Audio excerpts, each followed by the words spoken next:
Welcome everyone to episode number 3 of the Caster's Desk. The one and only Leonard König, of course, joining me again, aka Koning Leonard, and myself, Lampy YGO, aka Sebastian Lemke. Us two, we are just passionate casters of TCGs, mainly the Yu-Gi-Oh! TCG, and we're very happy that you are back with us here for the third episode of our podcast. Leo, how are you doing? I'm doing absolutely fantastic. I got a little cold right now, but that's absolutely fine because right now there is no event for me. So this is basically the first time ever that I'm sick outside of events, and I really appreciate that because you can lay low for a little bit, and of course you don't sound really nasal on stream, which is a nice thing. It's weird to be ill outside of an event Yeah, because usually it's either the event that you're already catching the cold, or usually the day after or 2 days after, when all the stress relieves, you have been really yeah. anticipating the event, you were so hyped, and in the process you are just like, we love Yu-Gi-Oh, we are going to do this, we don't really we know no fear, we know no harm, and therefore we just will continue to cast the event, whatever. I think we talked about that on the podcast before. We just love it so much. So even if we have a little cold, we're just going to power through it. But the weird part or the annoying part comes after the event, then when you're just laying down for 2 days in a row. But now outside of the event, I actually was ill last weekend too. It's somehow going around, right? At least in Germany, I know so many people that are ill at the moment. I don't know to you listeners at home, wherever you are in the world, how that's for you. Maybe you guys are experiencing a cold as well at the moment. Let us know in the comments, because this That is, of is that is course, also such German small talk. This I have a cold. It's going around right now. yeah. Also, This also the weather, right? Also the weather. yeah, the weather. Yeah, absolutely. Yeah, because as always, this one will be, I don't know where you see this or listen to this right now. It will be on YouTube, it will be on Spotify, so all the platform that you could imagine. You can definitely make sure to listen to this and hopefully be entertained what we have to offer. And let's draw a little picture about what we are going to talk about for this. It has been quite a while since our last episode, and there were plenty of reasons for why that was the case, because the biggest reason basically was you moving and you Yeah. not really having internet or a camera to record with for quite a while. So that's like one of the topics we definitely have to talk about as well, because I was also involved with that. I helped you out with that a little bit. And yeah, there's so much stuff happening in between. So I think the topics that we are having on our plate for today are going to be, first of all, Weiss's Dortmund, which was pretty much right after our last episode of the podcast. And then you also were in Lille at a Pokemon event doing commentary for that, if I remember correctly. Yes, and I have to add something in the beginning. You said we were TCG casters, but I do not Oh, true. exclusively cast TCG because Go for Pokemon is, of course, not a TCG, but it is a handy game, smartphone game. It's an app. True, an app game. I think app game is pretty much what you would call it. Yeah, absolutely, for sure. We can basically, like, we started out with Yu-Gi-Oh, right? Yeah, Just in general, that was just the game we played, the game we loved, the game we enjoyed so much, and then we also at some point got the opportunity to get into casting, so we gladly and happily made that transition over there as well. But from there on, we got the feedback, and we also realized ourselves that we are quite good at that. Not just talking Yu-Gi-Oh, but talking about stuff happening on the screen in general, and therefore we picked up various occasions of us actually casting other games, speaking about other games, being involved with other games. Our heart and soul is still just super connected, at least for me personally, to the game of Yu-Gi-Oh. You know it on my channel, MPYGO. It's mostly, or maybe even exclusively, Yu-Gi-Oh content, because that's just the game I grew up with, the game that I love, the game that I just want to do every day in any kind of way. And but it's definitely still possible that you might see us at any kind of that other on other kind of events. Yo, I'm kind of I mean, rushing I still remember the times when you were playing a lot of Fall Guys on this channel, and there. those were the glory days. Honestly, you were so incredibly bad at this game, and then also pairing it with Fortnite. That was peak content. I Yep. really loved it. But you know what? Talking about a game we love, I've been thinking a lot recently because I'm tuning into other broadcasts as well. Again, I'm watching the League of Legends World Championships right now. That's a new Uh, thing that you start thinking. Yes, sometimes I have my moments. I have my moments where I start Go thinking. ahead, go ahead, But yeah. I was thinking that probably many of the casters in esports Hmm. have roots in probably football or other games in sports, because I kept thinking, hey, what was basically the real start of my casting journey? Journey? Yes, we did some events for CSL, but how did we get the idea that it could be fun to commentate over games? Hmm. And I think it was probably when I was a child, really enthusiastic about football, or later on as a teenager about League of Legends. I've watched every World Championship since the second season. Those youth moments that you have with those games where the commentators are starting to scream, everything is so hype, everything it is like peak excitement. Yeah. I think this engraved in my brain, and I think many esports commentators have backgrounds in sports. It's a hot take. Probably because like I don't know whether it's that hot of a take. I think it's just you can Yeah. because you can just you can basically view that as the general development as well, right? Because we sports was there before. Sports basically was always like Yeah. the entertainment thing, even back in the day in the Roman Empire. Like they would have sports competitions, right? That was always a thing. So that was daily Now you reminder to remember. think about the Roman Empire, of course, guys.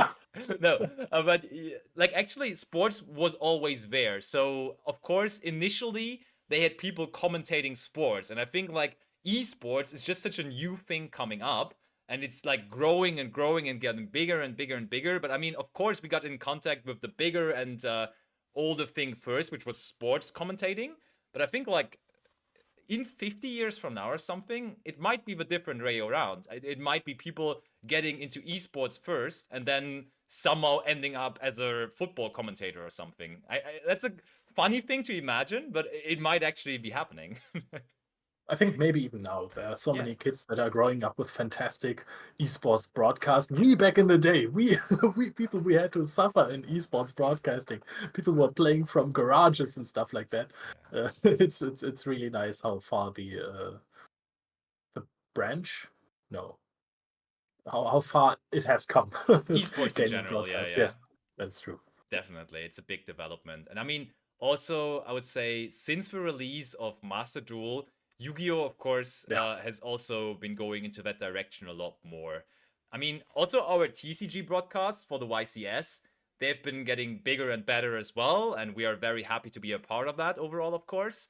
But I mean, still, it's people playing a card game. So I think it's yeah, honestly, it's kind of borderline to even call it esports, right? Because like there's nothing really electronically happening, to be honest. it's C Uh, Sport. it's more of a card sport for some, like, you I've know. actually, it's rather just like people compare it to chess, and Yeah, chess is a sport, so it's just sports. Are we sports commentators, I, Basti? I think we are actually sports commentators. I think that's what you could call us for sure. Yeah. But I mean, now Yeah, with Master Duel being around, like there's an obvious way for it to be an yeah. esports thing as well. And of course, Master Duel is just like really really going well. We had the World Championship, which got so much excitement and so many people watching it. And I think from now on, and I think I've already said that in a previous episode of the podcast, Master Duel will be the future for at least broadcasting in terms of Yu-Gi-Oh! I think there will always still be people playing the trading card game because we grew up with it. It's so much fun having physical cards in your hand. But for broadcasting, the way to display it, I think it's just so much more favorable when you actually have animations for everything and all that kind of stuff, in my personal opinion. Yeah, that is true. There's a lot of different options that you can play around with it more, as it Yeah. is like even Konami itself can program stuff into it. Like for the Yeah. World Championships, we had all the different layers. That was kind of nice. But I think there's just something magical to people sitting on a table playing cards. It's just it's, the divine presence of these pro players sitting across from each other with a cardboard. This is Yeah, it's like magnifying. especially with those big events, especially with Yeah, YCSs, right? Like I wouldn't want to miss those like ever. And I think that's a good transition to actually start talking about the latest YCS we had in Europe. It has been a while now, but still, it yeah. is still the latest YCS in Europe overall. And that was the first one of the season. That was YCS Dortmund. How long is it ago now? I think it's like 4, 5, 6 weeks now, maybe even I think months. it's exactly a month. Exactly a month only. Okay, that's I expect it It, feels longer, honestly. It feels a lot it, longer since then. it was 1st and 2nd of October, right? think you're right. Yeah, you're probably right. Let me double check, but I'm pretty sure you're right. So one of the only times I actually kind of remember a date of an Yeah, event. true. It was indeed. So just 1 month ago, and honestly, yes, it's great to see all of those pro. You were just saying like watching those pro players and so on is just amazing, and I totally agree. And we're both very similar in that regard. That we just love to go through the rows, watching the top players and watching them execute, watching them act like machines, just playing through unimaginable fields step by step and making it look so easy. That's just one of the best things that I like watching, that I enjoy so much. But YCS Dortmund was a little bit different in that regards, in the regard that we had two super young guys, super like newcomer Yeah. guys in the finals. Lukas Jansen and of course Julius Schwarzkopf playing the Remind me again, who won? Leo, don't remind me again. That may have been the biggest hiccup of my entire casting career. I mean, I had plenty others, of course, as well, but I actually, like, for a second I blacked out. I was working the entire weekend. I was hopefully giving you guys a good show, and then after the finals were done, Lucas picked up his cards, and I still had Lucas on top of my head, so I announced Lucas as the winner of the YCS, even though, of course, Julius and his Rika deck managed to take it down. And I mean, Leo was right there instantly, basically correcting my mistake, so it wasn't there for long. It wasn't like we announced it and then nobody ever corrected it and the wrong guy got the trophy. But still, it was definitely a sign of me being tired and exhausted from the weekend, I think. I think I could have handled the situation a bit better. Afterwards, I felt like I put you on the spot a little bit, but in the moment, I just didn't know how else to react, to be honest. I mean, it needed to be corrected, and it needed to be corrected quickly, so I don't blame you at all. I think you didn't handle it in a weird way. I think that was totally fine. But I mean, the core part about this is Julius, our latest YCS champion. He's freaking 16 years old. Like, what the hell? There are accomplished players in the game which have been winning YCSs over a decade now, sometimes even longer. And it's still possible for young people to pick up the game, get into the action, and win a YCS at the age of 16. I think that's amazing. Yeah, and that's what I find really funny, because you have done the fantastic Caster versus Master content piece with Joshua Schmidt. Yeah. And I remember I was doing the card highlight during that one. This is why it started with hello, hello. Haha, very funny, Leo. And you asked him, hey, what can you tell other players? What can they do right if they want to be like Joshua Schmidt? Yeah. And he said, well, I've been playing this game for 20 years, and I don't think that there are any shortcuts, even though there are multiple players in the field that are like just playing the opposite, right? They're just coming into the game and they're immediately fantastic because they have so much talent already. And this is again what happened, because Julius, in fact, is not even 20 years old. He can't have 20 years of playing experience. He just comes in and wins a YCS. Yeah, that must be honestly. Imagine that for yourself. I don't know what that would have done to myself if I would have just won the first YCS I attended. I mean, I would have never ever. I would have been annoying. Yes, you for sure. I probably would have never talked to you if you would have won the first YCS that you ever played. No, first of all, you would have been a big fan. Of course, yeah, true. I would have been a big fan of you. That's true, for sure. But I mean, it would have been annoying that you would have never talked to me, so I would have not been a fan for long. That's for sure. But I mean, it just I think it's completely uncomparable though, because the first YCS that I attended, I was around the same age than him, maybe a little older, but like around the age of 16. I think I was 17 maybe, but it definitely wasn't that far off. But I was playing locals, I was playing casually, I had maybe played like 10 locals altogether. And therefore, I was not in the position, even with luck, that I could have won the YCS back in the day in Bochum. But I know Julius is already, at the age of 16, part of a group of friends, like all young guys, all very promising German players. And they just play Yu-Gi-Oh! Daily for multiple hours. It's just, they brought themselves into the position to be able to win YCSs at that young of an age. So I think Julius might as well win 5 YCSs in the next 10 years, because now with that title, he probably will be motivated to go on even stronger and even more. So I don't know. It's Yeah, crazy. it's also a really good start for the Worlds grind that he might might go for, depending on how many regionals there are. I mean, this is a lot of points he already got, Yeah, over and 90. yeah, this is it's looking really promising. And as Joshua said, he had like 20 years of experience, and maybe they are catching up by just playing every day for 10 hours. Yeah, it was quite funny because I did meet Julius like 2 weeks or yeah, 2 weeks or even 1 week after the YCS at a tournament in Dortmund, which we both attended together and which we also will be talking about later on as well. And he just came over to me and he was like, I know you are very knowledgeable about that world's points race and so on, and you are tracking the points. And you guys at home may have also realized that I'm doing a spreadsheet with all the tournaments and so on, and I'm also keeping track of the world's points. So I'm definitely a good person to ask about that, I would say, uh, about myself. And he was like, you know about that a lot. So I've seen you track me down to like 114 points now already. What would you think how many points I would need overall to make it into a playoff? And so I gave him like a rough approximate because like obviously you can't give a certain number because the grind will be different from season to season. But I was like, usually 200 points were like somewhat the cutoff point to make it into top 16. Guess his reaction. Guess his reaction to that. Was he annoyed? No, he wasn't annoyed at all. He was like, yo, that's so easy. Now, I basically just need to top like one more YCS. Do I even need to continue playing this season? He was like, he felt like personally that he's already in there, which was quite funny because it's still a long way to go. You still have to Yeah. actually make another top cut of a YCS. It's not that easy. Yes, you won the first YCS and you got half of your points already by winning a YCS, but you're not expected to repeat that so easily. What about the last grind? Were there many YCS winners? Like, did all of them make it in there? I Because think I don't really remember. Samir didn't make it. Samir actually did not end up making it. And who were the other YCS winners of that season? YCS London? That was Samir, right?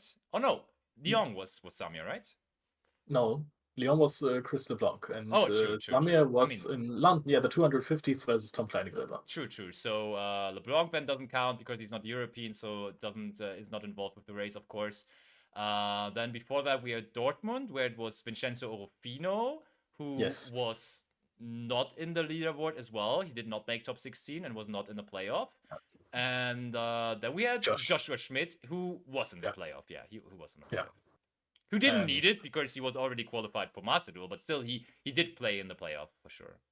exactly. And he even won Master Duel, so quite the successful season. YCS champ and world champ in once. This is, And I I guess you think, could say it's yeah, okay. you were saying I had that piece, Caster vs Master with Joshua Schmidt, and I asked him whether his motivation would be any less now for this season in TCG because he's the Master Duel World Champion. He's already qualified for the World Championship. He knows that as a matter of fact. He will be going there again. And he was like, no, I never really attached my motivation for the game towards my successes. But I guess what? Like he did not really pick the best deck for the YCS. He did not even make day 2 of YCS Dortmund. Even if you like uncautiously, I think you will definitely be less motivated. You can't change that. You're like, what do I even have to prove here for this tournament? I will be going to World Championship. I don't need to top this YCS. So I think it might be tough for Joshua this season to really have another as successful TCG season as he had last season. I mean, I like this attitude because it is really healthy. I have the Sure. same attitude, and Sure. also I have to because otherwise I would have stopped playing after 2018. You can't always be success oriented in those games, but of course, I think he's a fierce competitor. He has been at multiple world championships already. He did not have to prove anyone anything. I really don't think, even though this is the biggest title you can have, Yeah. that this is going to stop him from dominating the European scene as of Bologna.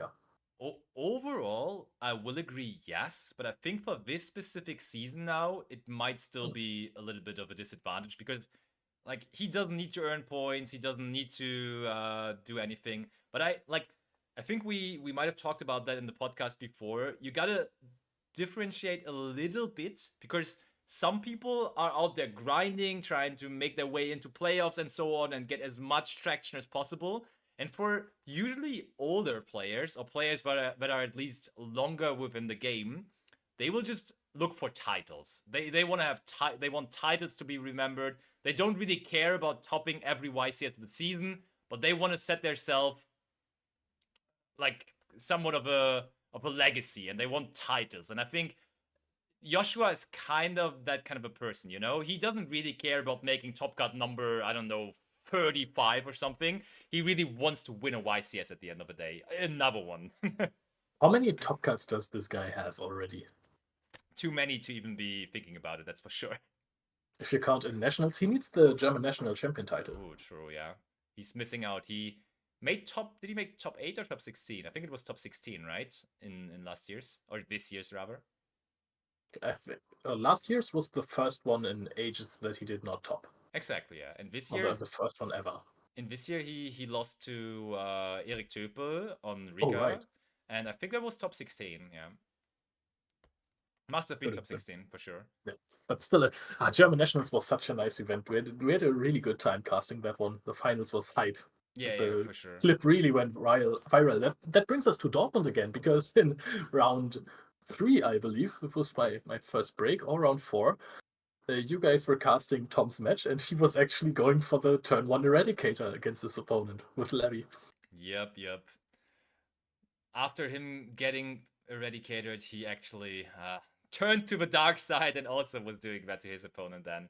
Yeah, it was quite funny. And actually, like Tom's deck there in Dortmund looked really good because you don't really have innovation, like drastic innovation that much anymore for a deck that is around for so long already. But he found that innovation to play Runic Flashing Fire in Labyrinth, which just Yeah. is a pretty insane idea because it protects you from mass destruction by summoning out Hugin on your opponent's turn. It gives you an option to search out Lord of the Heavenly Prison by summoning out Gary with the Flashing Fire, and together with an Ariana go into Galen Granite. Because I got that explained later on. While I was casting the P-Chat match, I didn't even really know, but afterwards there were so many reasons why this is actually like really good. Because on first sight you are like, this is not a trap card. You're playing a trap card. Why are you playing this? You know? But like, the more and more he talked about it, the more and more it got obvious to me that that's just actually a really, really good addition to the deck. Yep, I completely agree. I think we were standing outside in the venue. We had some pizza from the pizza place there. Yeah. We talked to them about that. It was a good call. We had plenty of good calls in this tournament. I mean, we had Vanquished Soul in the finals. That is something that I would have never expected. Totally, same. I still don't know how. Yeah, exactly. Like, I played versus the deck a lot after that, and I don't know. I don't understand what it does. Like, it just does not feel threatening. Like, you lose sometimes against it. It happens, but every time you lost, you're like, okay. I mean, it probably could have won that one, if not 4, and then you start thinking about the problems of your own deck. Yeah. And because you just got Borgard 4 times, which is a pretty heavy win condition. Yeah, for sure.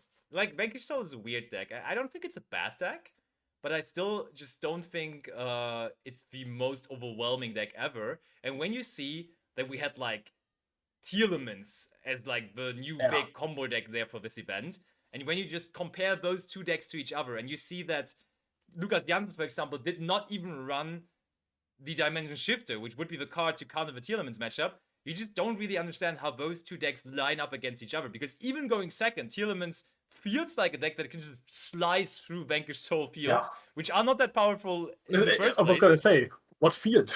yeah, they can just play through it so easily. Yeah, that was weird. But I mean, shoutouts to Lukas for also at his first YCS. We were talking about Julius, but Lukas made finals of a YCS in his first YCS ever. Like, what on earth is going on there? That is just hysterical. Like, I would have never guessed that. I've watched him during the tournament. Like, we are on breaks, we're able to go to the top card and watch the matches. And he just looked happy from the start when he sat down at the top card. He was just like, okay, I can't believe I'm here. What is happening? And then he just won all the time.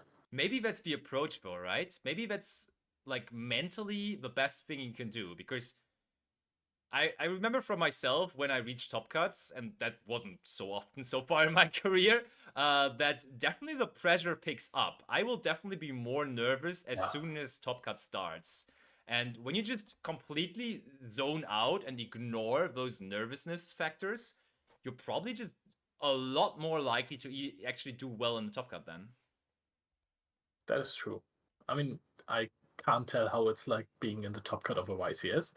Just knew it from nationals, but I'm zoning in more, to be Yeah. honest. This is where I can really focus, like, because you have already proven that you're good at the game. Like, you've already achieved something big in a tournament, and then you can just chill. Like, you have nothing to lose except for if you're maybe in a pressured position where you really want the title, then you have proven nothing basically, and you still are stressed out. But I think for people who are in the top cut for the first times, I think they Yeah. start to relax a little more, which is also why most of the time people who appear in the top cut for the first time, they get knocked out immediately. Like, that happens a lot. Every Yeah, tournament sure. we see multiple names that are just very new to us, and they don't really make it that far in the top cut as well. Agreed, agreed. That happens very often.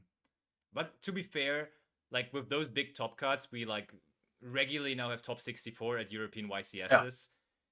It's 33 players going out right away in the first round of top cuts. So a lot of those players in general, be it pro players or be it new players to the game, that they is will be true. knocked out. So a lot of names will just by nature disappear, and therefore it's not only to blame on the new players, because yeah, there's just so much variance. Just half of the field immediately gone.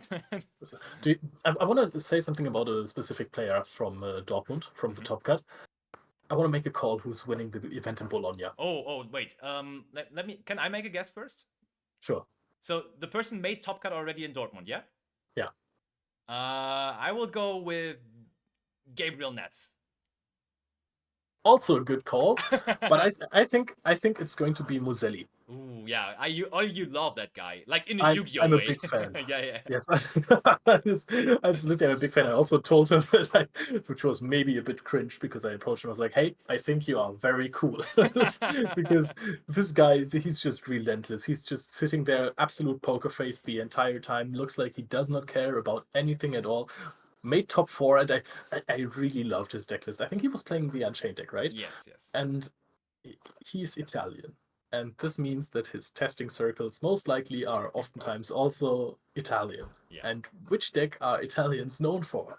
Fluwandries, for some reason at the moment. Yeah. And his entire side deck, I think he was the only player in the tournament running Lancea. So he was playing so many cards against Flu, and it worked. Yeah, for sure, absolutely. The same was there for Gianluca Di Luigi, who made top 8 with Dragon Link. He also had like Lancea, I think Yeah. Twin Twisters, Drone Lockbird. He was like super Oh, prepared. yeah. That was the Lancea, Yeah, right? yeah, I I think mean, so. Moselli also played a lot of stuff against Flu, but I don't know if he played Lancea.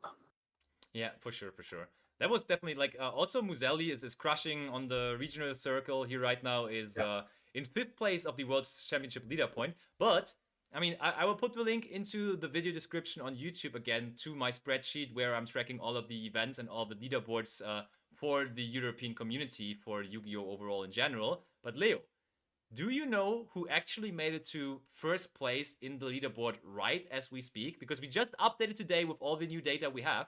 And I can tell you it's somebody that you definitely know the name of, but somebody that you might not be expecting to be in first place right now after YCS Dortmund. Uh, Yeah. um, Okay, is it I will give you more hints. The person okay? made top cut in YCS Dortmund because without making top cut in Dortmund, it would have been kind of Mhm. tough to get enough points. But the person also immediately lost in top 64 in Dortmund. Okay, so okay, I have no idea, honestly. Person is French.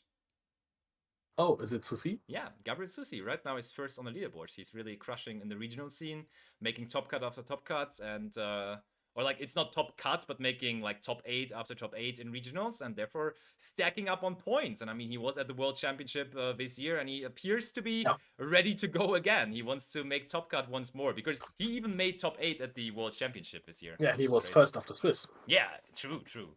just You, closely followed by Jess, both playing Rika. yeah, who would have thought? Who would have thought? And Rika also winning YC Dortmund, of course. And now one thing that we didn't even consider to talk about, but just the week after YCS Dortmund to close out on Dortmund now. There was actually the Spiel convention as well, just Yeah, in Essen, like basically next to Dortmund. So for you, perfect because you are living in that area anyway, so you can basically go to all of those locations by foot. It would take you like a day, but still, it's pretty close. It's probably not even a day, right? If you walk from Bochum to Dortmund, how long would it take you? it's a Like few hours. probably, It's right? a few hours. And the Spiel was in. Essen. It's not going to take too much time. I think a few hours, three, Yeah, but I four mean, you did max. go there by train, of course. And Yes. yeah, for the people that are not aware, because usually it's like a German thing. So it's a board game convention, but Konami also always has a stand there for Yu-Gi-Oh! And we were invited there once again, as we were for Gamescom, to be participating there as masters in the Duel the Master. No, wait, Duel the Master, is it called like that? Yeah, right. Yeah.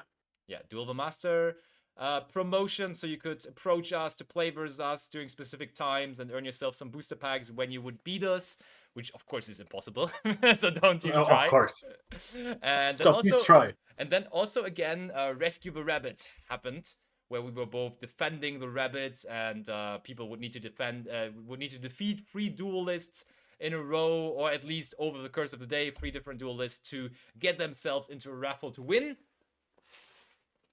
extra content for the people actually watching this with a picture on YouTube or somewhere. One of those very, very, very, very, very, very cool Rescue Rabbit plushies. Yes, those are rare, and everyone wants one of those. I mean, I'm Yeah, still playing this as my buddy in Master Duel. I'm still always using the Rescue Rabbit. Iconic card.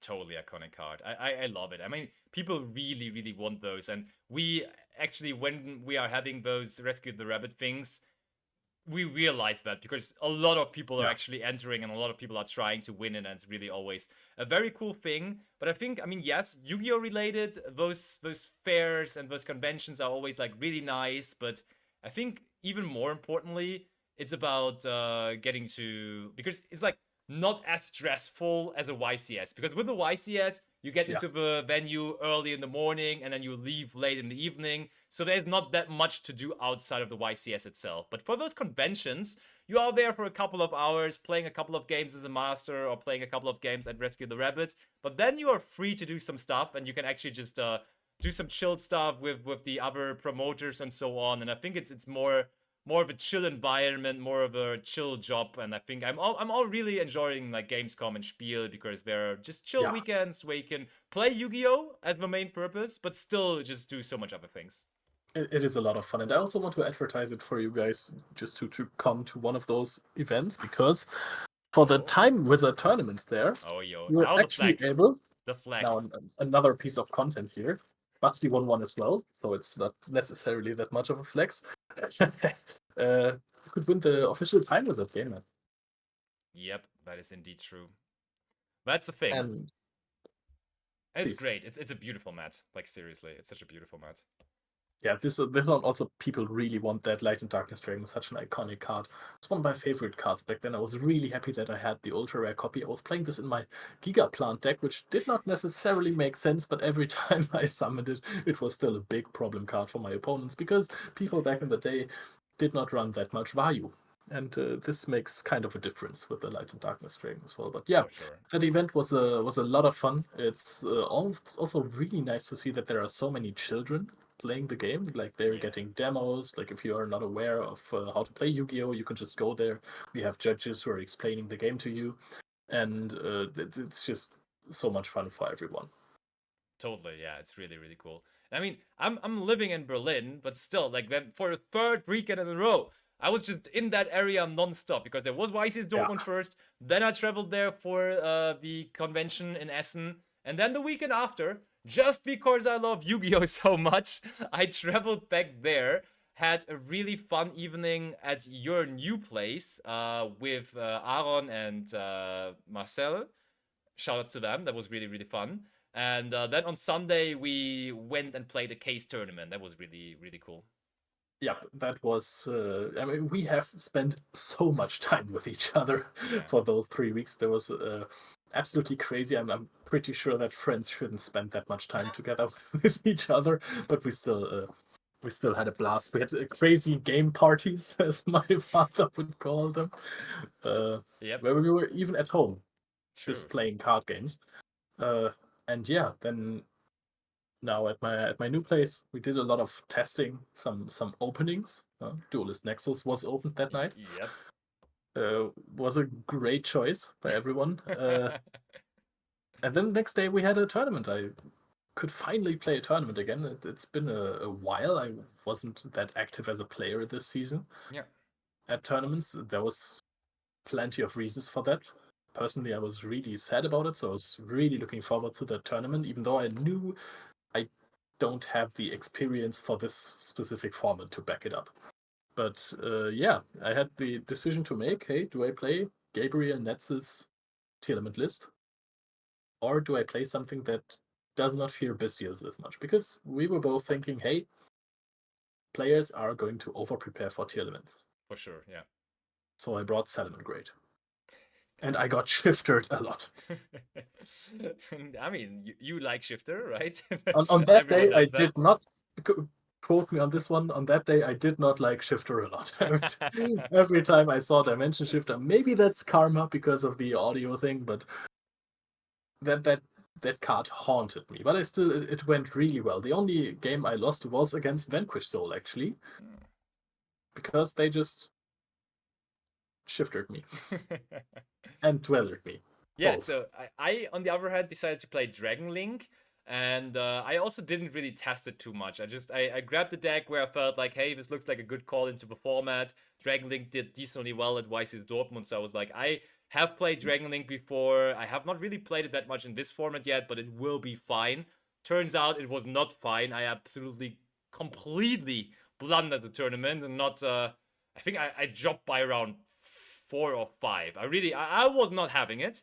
And after losing round 1 hand in hand together, Leo and I, Leo from there on went on a hike in terms of standings, and he won them all, right?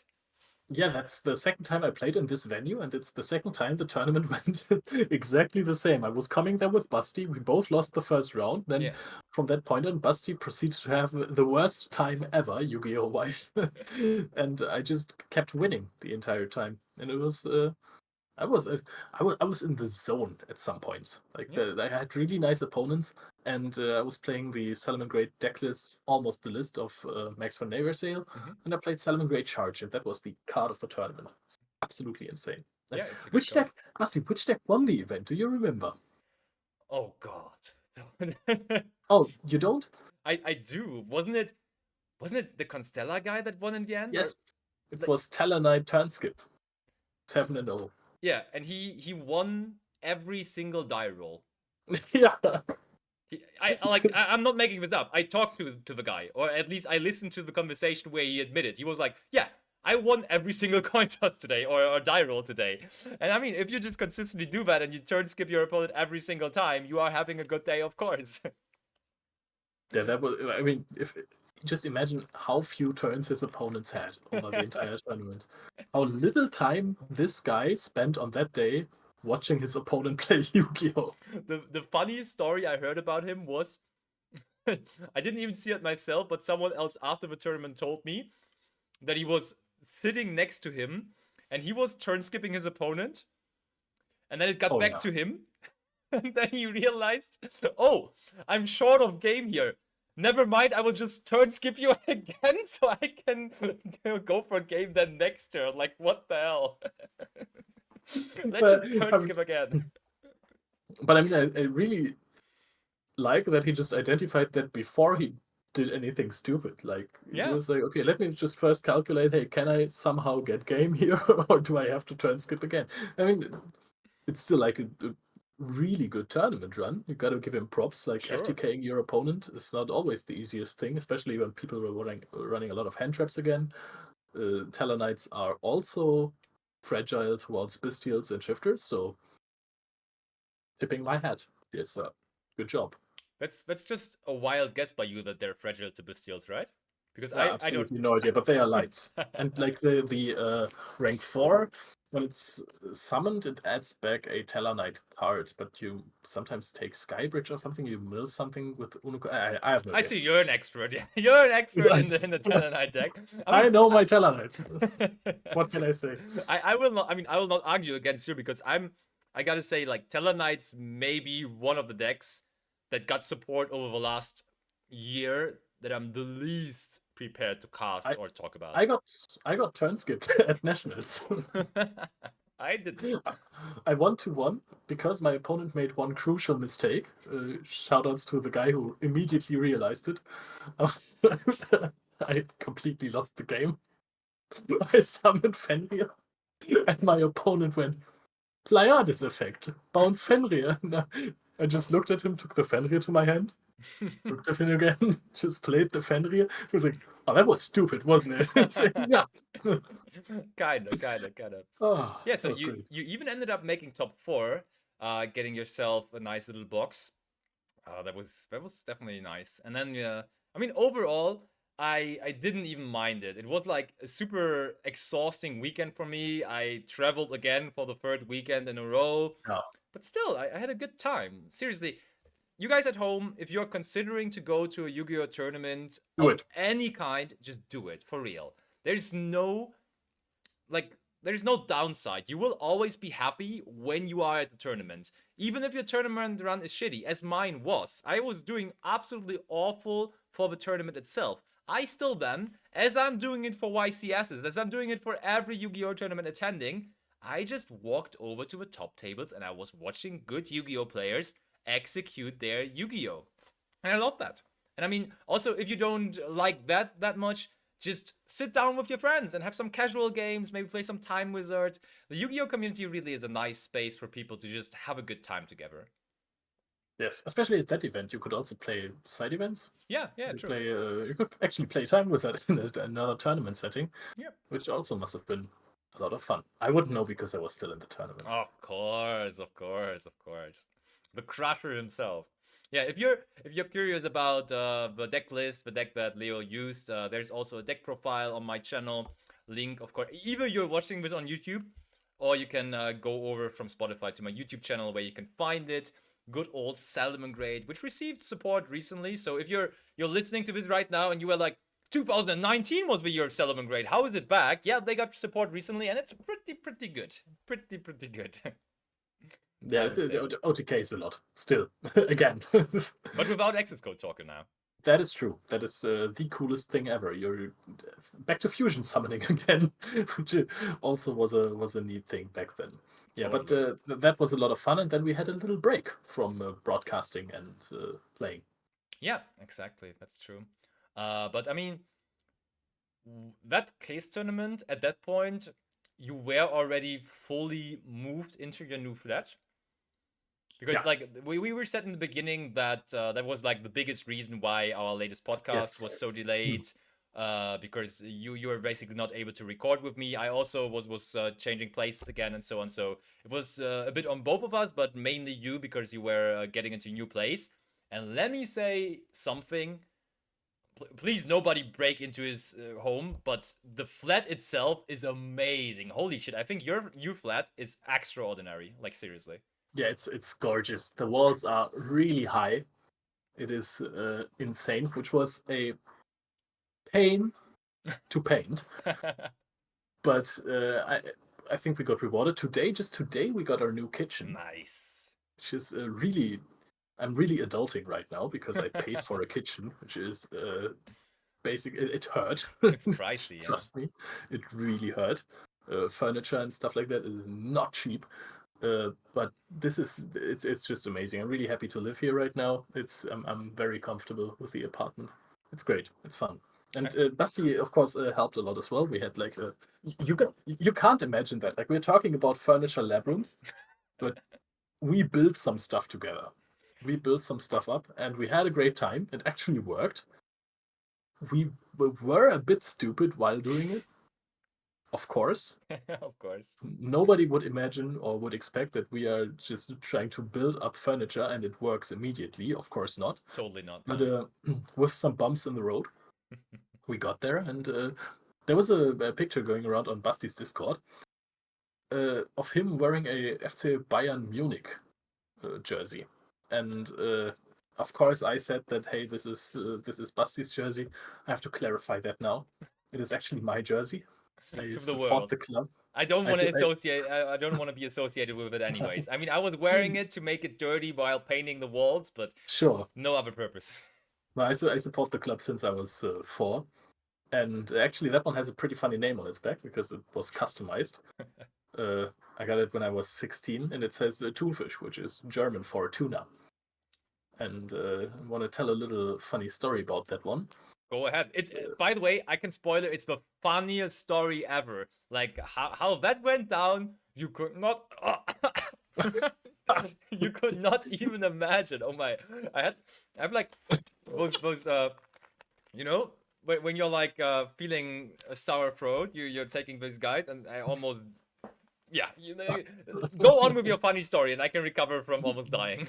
Okay, I mean, now you kind of okay.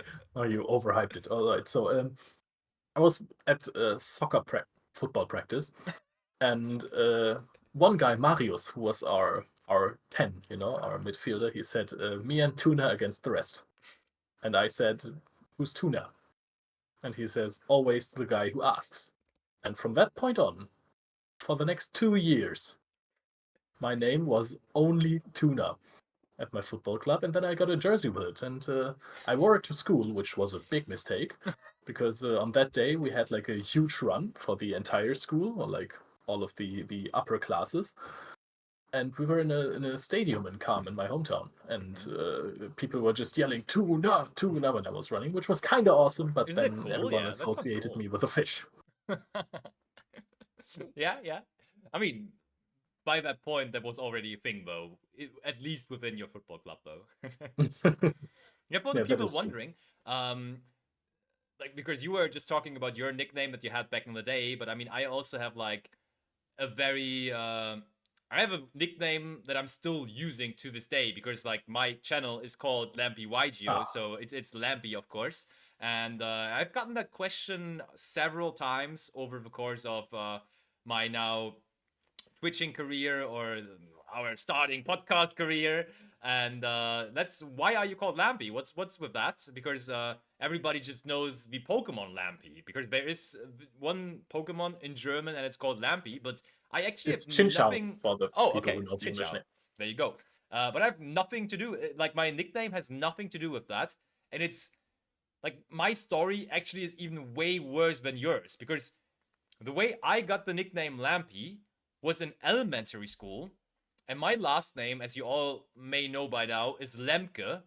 And there was just some guy that felt funny that was like, hey, your last name is Lemke. So your nickname now is going to be Lampy, or like Lumpy in German, you know? And I don't know how, like, children minds, right? But from there on, everyone It was was set in calling me stone. Lumpy. Like, I was Lumpy from there on. I mean, I'm still Lumpy to this day. Those kids, there are just some kids that decide stuff in social Yeah. groups. Like they have some sort of higher power or something because they just decide names for other people, and then it's set in stone. Everyone listens. It can Yeah. scar you, but it can also grant you with or gift you with a fantastic nickname like Lampy. That's the thing. I never cared. Like it's not a bad nickname. I It's don't true. mind being called in any kind of way. Honestly, some people sometimes you will talk to people and they have like some kind of a hard name to pronounce. Let's just make something up here. Let's just say your name is Evgeny. I'm just completely making up a name right now. Let's just say your name is Evgeny. And then somebody comes up, just reads your name, and calls you Yevgeny. And then there will be people who immediately will be, my name is Evgeny, you know? I don't know why I picked a Russian name, but the story still checks out because some people are really obsessed about really like correctly pronouncing their names. and I couldn't care less. You can call me Basti, you can call me Sap, you can call me Lampy, you can call me Sebastian, you can call me whatever you like. I don't mind it. I don't care about it. As long as we're having a good time together, as long as you're talking to me and I realize that you're trying to talk to me and not to the person next to me or whatever, then I really couldn't care less. I will try to annoy you with this statement for the next few months. I hope you know that already, but I, it's going to stay in private. I thought you would say that you are going to call me Evgeny from now. That is also good. Maybe in the next broadcast, Evgeny. So that is really good. But I mean, I had one nickname also from elementary school. I'm really happy that that one didn't stick because Oh, that maybe you shouldn't say it now. was Leo Leo Frauendeo. Oh yeah, that's a good idea. I should have not said it, but it's translate to Leo Leo women's deodorant, which is incredibly stupid. However, it is quite catchy. I'm not gonna lie. It sticks to the ear. You ruined it for yourself now. Yeah, it's okay. I It's can all laugh right. about it now. That's the best. As long as you can laugh about it now, that's all fine. But yeah, I mean, you know, like the persons that I'm referring to, right? Some people will be like super Yeah. obsessed about even minor mistakes, like when, like for example, you call someone Claire, but actually my name is Clary. Like, and then I'm like, bro, how should I know? Or girl, how should I know? It's like whatever. I mean, I can understand it to a certain degree that at some point, if your name is mispronounced a lot, then it can become annoying at some point. But then again, just remind yourself the other people also don't really know, nor do they really care. Yeah, exactly, Uh, exactly. I was lately at university. I was asked how my name was pronounced. He read out my name. It was like, is it Leonard or Leonard? Yeah. And I was like, neither. But I don't care because after like 5 years of broadcasting, I'm not even used to having my name spelled correctly. That's the thing. Like, have you ever been like did you ever feel bad about people calling you Leonard? Because we are No. broadcasting in English a lot, and I think there it's pretty obvious that people start calling you Leonard because they are not really used to making sounds like Leo. That's not really there in their language too much. And you were never bothered by that at all. No, I could not care less. I mean, it's also kind of cool to have like two different versions of your name, like a different identity that I have. It's like as soon as I'm Leonard, I'm in business, I'm casting, and at home I'm Leonard. Yeah, Maybe this is a disorder now, but I don't think so. It's quite funny. I like it. for me it's kind of the same because in private life I will be Sebastian, but when I'm casting I'm Sebastian. Sebastian Lemka. Yeah, it's kind of fun for sure. It's definitely cool. Those were always annoying kids back in this. We're talking way too much about school days today, Yes. but I mean, it's a podcast. We can talk about whatever we like. So, because back in the day, like, remember when was the first time you would have English lessons? Fourth Oh, in grade? second grade. Second grade already? Oh, wow. Oh, That's. third grade. Third might have been the same for me. I don't remember 100%, but it might have third or fourth grade, I would say. And then I mean, I was now annoyed by those people back in the day, but nowadays I basically do that thing. Like, I pronounce my name in a different way while I'm speaking English. But back in the day, those people, like, completely normal, but as soon as English lessons are starting, Yeah. we're like, Antonia or something like that, or I know exactly what you mean. Like the same people that just started every sentence with "well," and I have to admit that I was one of the "well" people. fair, It's out now. It's out in the open now. I was one of the "well," I think people. Wow. Yeah, but after so much off topic, let's kinda because before wrapping it up, because I think we are in this for quite a while now already, but there's one more thing Yu-Gi-Oh related I really want to talk about, and that is the amount of YCSs that we are having at the moment, right? Because it's basically a YCS every weekend right now. There was Yeah. YCS wait, which was the last American YCS we had? Indie? Oh yeah, Indianapolis, exactly. YCS Indianapolis was 2 weeks ago. Then last weekend we had one in Bolivia, and now this weekend we're going to have YCS Richmond, It's like crazy how many YCSs we had at the moment. And even around Dortmund, it was basically the same, right? There was a Canadian YCS, there was a South American YCS, and then there was Dortmund, basically weekend after weekend after weekend. At the moment, for people enjoying Yu-Gi-Oh! That want to have as much Yu-Gi-Oh! Content as possible, it's Yeah, crazy. It's goaded. You can enjoy so much Yu-Gi-Oh! Right now. yeah, that is true. It's almost hard to keep up. Like I think Yeah, Indianapolis was when I was in Lille, true. and there's one little story I have to talk about Lille. Okay. I was as we said in the beginning, I was commentating over a Pokemon Go tournament, Yeah. and we had a staff bathroom. So you basically in the venue Oh. when you wanted to exit the venue, Hmm. you were trying to would go outside of a door. For that door was security because you could basically access the rest of the venue, like other events and stuff. Hmm. So you would have to show your coverage badge and then you can go in there. So I'm going down there, I'm going down the stairs, and all of a sudden I hear someone yelling. It's like, hey, and I hear, stop, stop, don't go there. So I turn around, I was like, what is all this about? And then I see Samir Bashar running away from security towards me, and he goes, yes. And, we had a big hug, and then security caught up to him. They went into the venue with him again. But I love Samir Bashar. This guy is so much fun. Does not speak the best English, but you can just still communicate with the guy. He just lives and breathes card games as well. I think he plays everything basically. Yeah. I think he also won a Force of Will tournament. Yeah. And this guy is just so much fun, so energetic every single time, and clearly does not care about security. No, seriously, like with Samir, the one thing that comes to my mind is he's just straight vibes, right? He's Yeah, just he's vibes. Like it doesn't even need to be connected to the TCGs, which apparently he enjoys incredibly much because he plays all of them and spends every single weekend after weekend at some kind of TCG tournament. I don't even. relatable. Yeah, I mean, relatable, yes, but how do you even do that, right? How do you even play so many different games on a high level? I couldn't do it myself, but like still, like whenever you meet him, what kind of card game you're playing, he will just give you a Yeah, big smile, big smile, give you positive energy always, and I really really appreciate that because I try to do the same for myself. I think I don't have the energy like outside of me, like I can't smile the way he smiles because as soon as he starts smiling, you feel like you're touching the sun basically. It's yeah. like it's incredible, but I also at least try to always approach people in a very positive way, try to give them a good feeling, so I really appreciate him also going the same way basically. Yeah, that is true, but Basti, let me remind you, you have a lot of energy in you.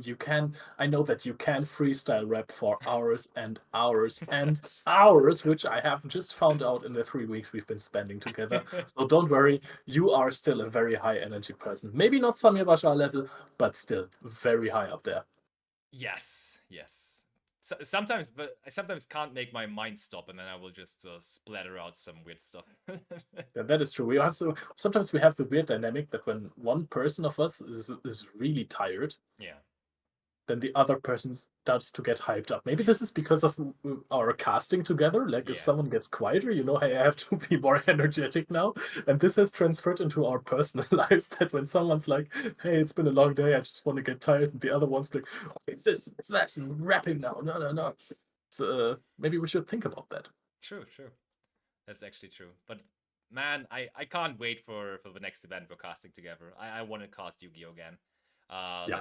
That is definitely something that I just enjoy so much. Like those weekends are probably like the best weekends overall. Just being able to cast those high class tournaments, to be involved at the highest stage of competition, and just do that on a regular and professional basis is just honestly some kind of a dream for me. We're living the dream, bro. At least our Yeah. personal dream. That is true. Sometimes I still can't believe it, but it is just so much fun. I don't know. There's like I can't even really call this work. Yeah. I mean, I do, but every time I think about it, I'm like, I'm going to talk about games I really enjoy. This is amazing. For sure. But yeah, I would say let's wrap it up. If you want to hear us talking about more games, more about our casting stuff, we will definitely make sure to have the next episode quicker because this one was quite a while, as we explained earlier. We had some stuff happening IRL, as the cool kids used to say nowadays, and therefore we weren't able to Auf Lock. we weren't able to deliver as quickly. But that was the third episode of the Caster's Desk, and I hope you guys enjoyed it. We would really, really love it if you could leave a positive comment or a like or something on Spotify or on YouTube, wherever you are Or a consuming constructive this. comment. Constructive comments always also are appreciated. Very, very, very much. Thank you from me and probably also from Leo for being here with us along the entire time. And yeah, let's keep on casting, right? Is that our slogan? Keep on casting? Honestly, yeah. Who Okay, cares? Why not? okay, okay. Let's just take this one. I know once you get it in your head, it's going to be fun.